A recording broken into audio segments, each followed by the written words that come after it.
Assalamualaikum warahmatullahi wabarakatuh. Shalom, salam kebajikan. Perkenalkan, nama saya Andres Ricardo Nawawan, beragama Kristen, dengan NIM 2207011038. Dengan kali ini, video yang saya buat adalah video untuk tugas ujian tengah semester dengan Bapak yang mengajar, Bapak Budi Santoso. Bapak Budi Santoso menyuruh murid-muridnya supaya membuat agar video berdurasi 20 menit dengan menjelaskan dari bab 1 hingga bab 6.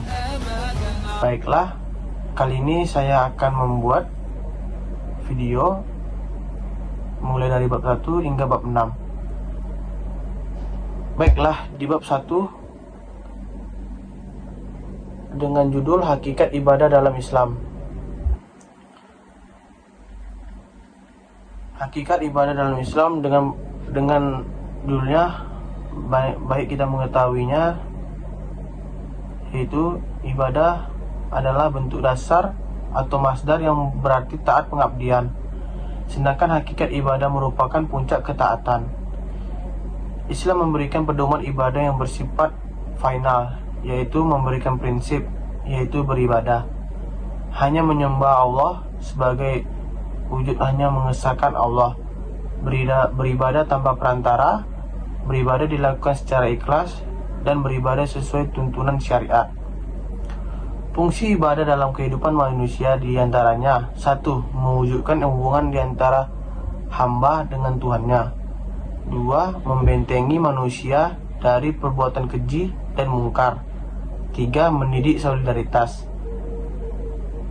dengan sesama manusia lainnya. Makna spiritual ibadah difokuskan pada 4, yaitu ibadah sholat, ibadah puasa, ibadah maliyah atau harta, dan ibadah haji. Pertama, nilai-nilai spiritual ibadah. Sholat menegakkan dan mengingatkan manusia kepada Tuhannya. Yang kedua, sholat dapat mendidik untuk senantiasa menjaga kesucian. Baiklah, untuk di bab 2 dengan judul sholat dan makna spiritualnya. Di bab 2 kali ini kita menjelaskan berarti pengertian sholat secara bahasa berarti doa atau permohonan atau rahmat. Secara terminologis memiliki pengertian ibadah yang mengandung di dalamnya ucapan dan perbuatan tertentu yang dimulai dengan takbir dan ditutup dengan salam. Ibadah sholat dengan Islam mempunyai kedudukan yang sangat penting. Antara lain, ibadah pertama kali diwajibkan oleh Allah SWT, yang perintahnya langsung diterima Rasulullah SAW, yang perintahnya langsung diterima sebagai tiang agama dan amalan yang pertama kali dihisab pada hari kiamat. Tujuan ibadah sholat adalah untuk mengingatkan Allah SWT dan mencegah tindakan keji dan mungkar.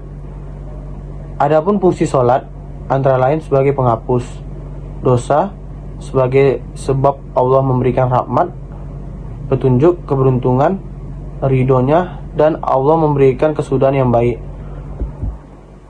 Allah menghilangkan rasa khawatir dan sedih. Allah akan memberikan ampunan, rezeki, dan ketinggian derajat. Dan Allah mencegah manusia dari sifat keluh kesah dan kikir.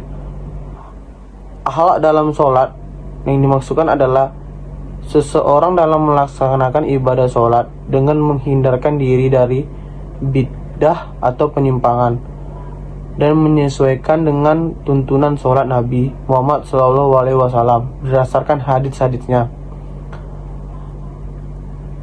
Hadits-hadits makbulah, ancaman bagi seorang muslim yang sudah terkena kewajiban sholat karena sudah balik dan berakal.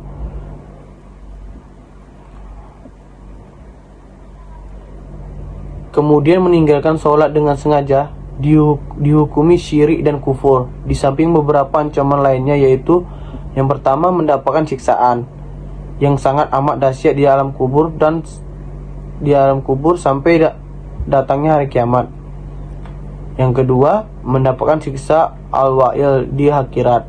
Yang ketiga, mendapatkan kehinaan dan tidak mampu sujud di akhirat ketika seluruh kaum beriman sujud.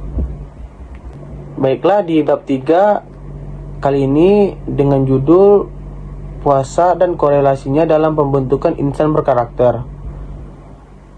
Di bab 3 ini, ibadah puasa hakikatnya adalah menahan dan melambangkan kontrol diri, berlatih menahan diri dari makan, minum, dan hubungan biologis dengan niat tak abudi dari sejak terbit hingga terbenamnya matahari, semata-mata karena perintah Allah. Syariat puasa atau puasa di bulan Ramadan diwajibkan atas kaum muslimin dengan dasar surat Quran Al-Baqarah ayat 183 sampai 185 dan hadis riwayat Al-Bukhari nomor hadis 7.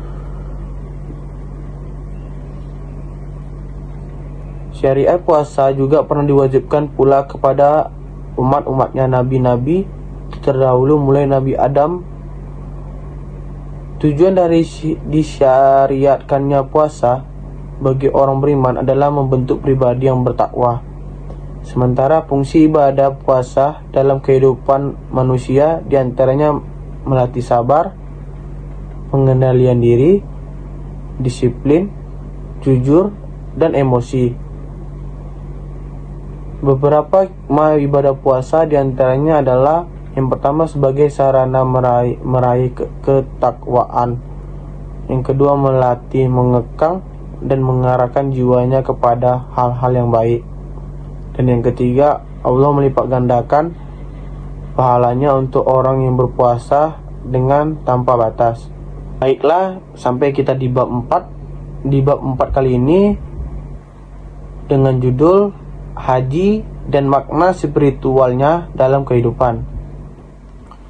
Di bab 4 kali ini, haji diwajibkan atas orang yang puasa 1 kali seumur hidupnya.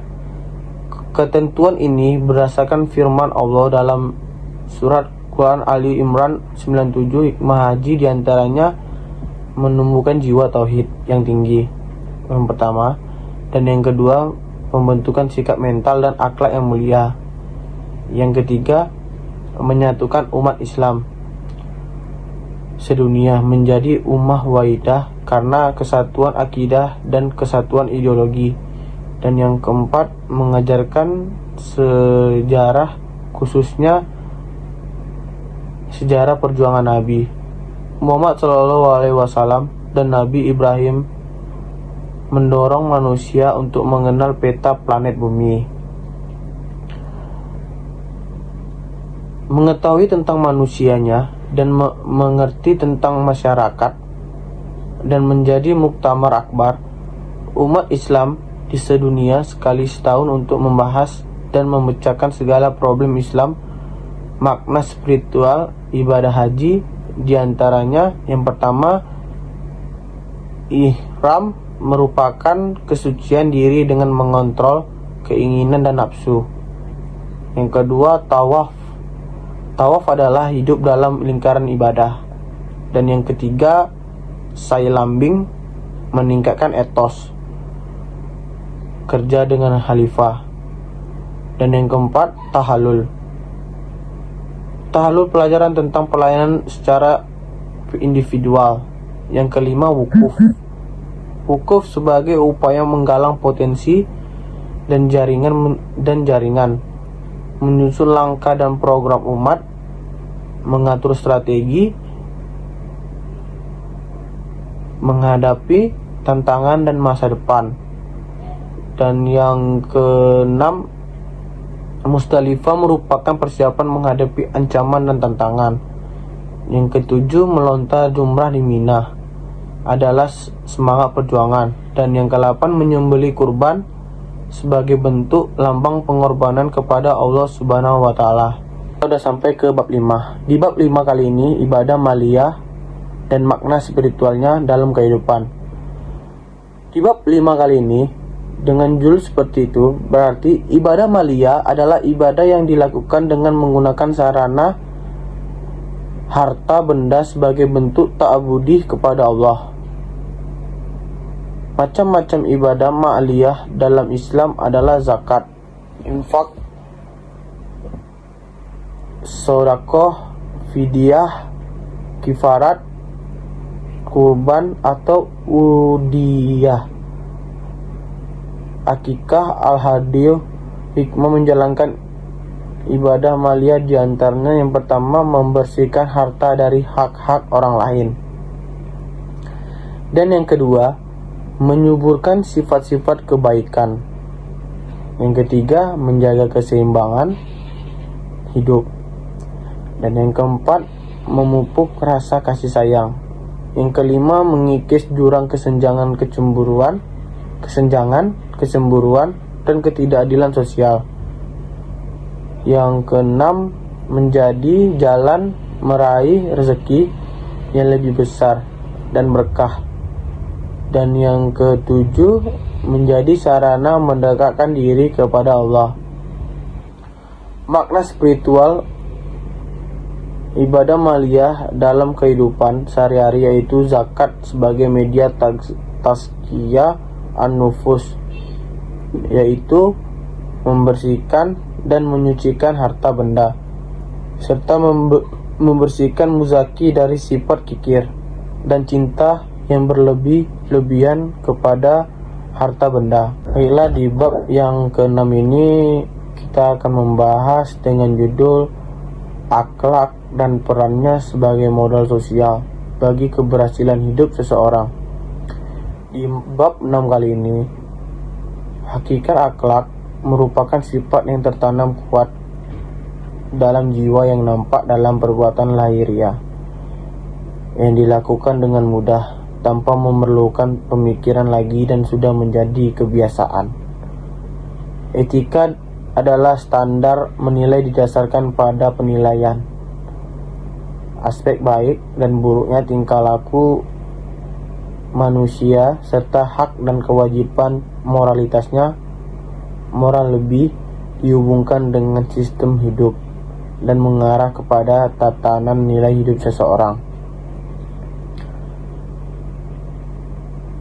Perbedaannya, etika, ilmu, moral, ajaran, dan akhlak adalah tingkah laku manusia. Sumber pokok akhlak dan Islam adalah Al-Quran dan Al-Hadits. Peran akhlak dalam keberhasilan hidup. Dengan akhlak, manusia akan memperoleh keberhasilan hidupnya,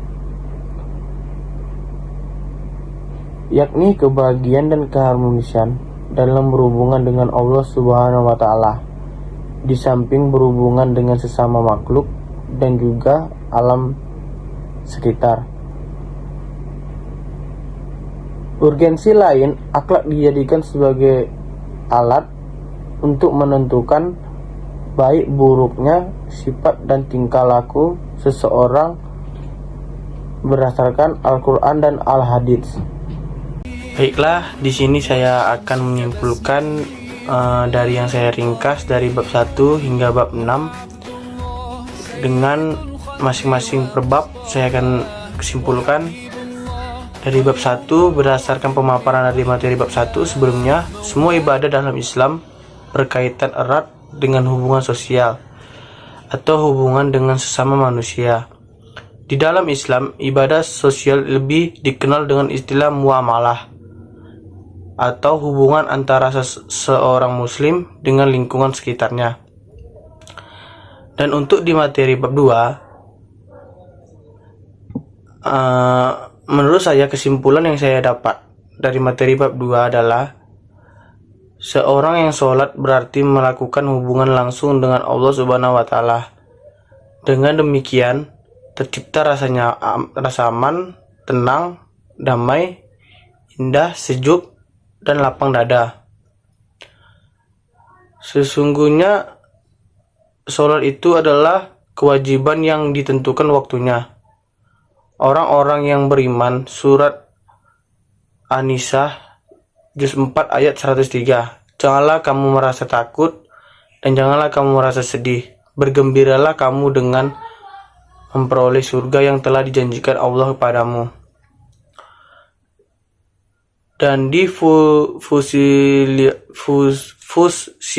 juz 4 ayat 41 ayat 40, orang yang tidak khusyuk saat mengambil air wudhu di dalam sholat sulit untuk khusyuk di dalam sholat. Mereka menyarankan agar jangan ada kata duniawi seusai mengambil wudhu sampai selesai sholat. Kesimpulan dari bab 3 yaitu puasa adalah salah satu rukun Islam. Maka dari itu, wajiblah bagi kita untuk melaksanakan puasa dengan ikhlas, tanpa paksaan dan mengharap imbalan dari orang lain. Jika kita berpuasa dengan niat agar mendapat imbalan atau pujian dari orang lain, maka puasa kita tidak ada artinya. Berpuasalah sesuai dengan ketentuan-ketentuan yang telah dibuat oleh Allah Subhanahu wa taala. Allah telah memberikan kita banyak kemudahan atau keringanan untuk